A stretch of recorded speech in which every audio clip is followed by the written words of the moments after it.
Good morning. Today is the day that we have some change coming our way. We're talking about wind. We're talking about some areas getting a little bit of snow. So I want you to be ready for that as we've got that next system moving through. So if you're planning to hit the road this morning, morning hours are not so bad. Next few hours should be relatively okay. But as the later morning goes on and into the afternoon, we'll see wind speeds rather increase and snow chances increase for those of us in the north. So some caution will be needed, especially midday and beyond today into the afternoon and early evening. So here's a look at what's happening. We've got this system sweeping through, and most of the heavier snow is in the northern part of our view here into parts of Canada, and then stretching southwestward from there over into eastern parts of Montana. So looking at this snow drifting by and dipping into the valley too, we're seeing it starting to ramp up for those of us right along the international border. So places like Rolette County, Towner County, back over into Cavalier County,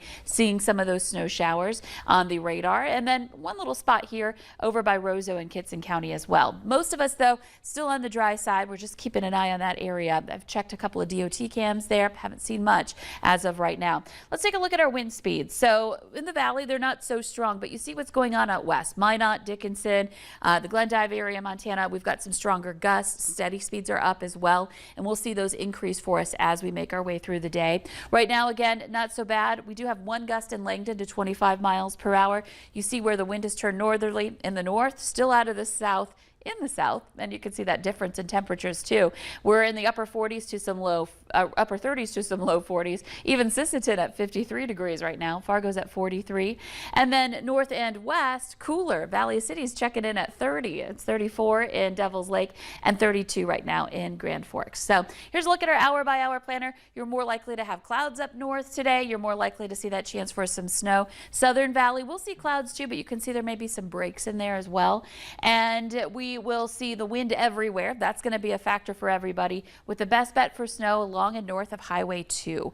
South of that, we could still see a quick passing flurry or a very light snow shower, but overall that's going to be the focus for the snow. Factor that in with the wind, and it's just going to be one of those days where we're going to have to watch out for visibility and blowing snow being an issue for a small window of time, but still a period of time during midday. By 4 o'clock, a lot of the snow's moving on. The wind's still strong, and it's starting to come down as we head into tonight. Temperatures today just basically holding steady or even sliding a little bit. Snowfall potential, you see that we've got just a coating of snow possible for us. Most of the snow will be up in the north. Here's a look at, and that's again in our viewing area. Most of the falling and accumulating snow will be north of the border. Now, looking at your extended planner, we've got some mild weather coming up here heading into the weekend. We're going to be back into the upper 40s and low 50s. So this is just a little step back. Monday is our next chance for precip. We may see a mix of light rain and or snow. So that's something to watch for holiday travel. And then breezy to follow that heading into the holiday. And it's just going to be cold. It's colder air moving in for Thanksgiving. High of only about 27 degrees, which, it's, not surprising for Thanksgiving to be at that range. It's just that we're so mild right now, and we have been for a little bit. So just get ready for that. But no big storm systems at least coming our way, it looks like. Yeah, not an unheard of low temperature, but just a big swing. Yes, it's going to be a big change and, an adjustment for us yet again. So, yeah, a little bit cooler, but you'll still be able to get out and get to your holiday destinations as far as the weather's concerned. Okay, we like that. Thank you, Lisa.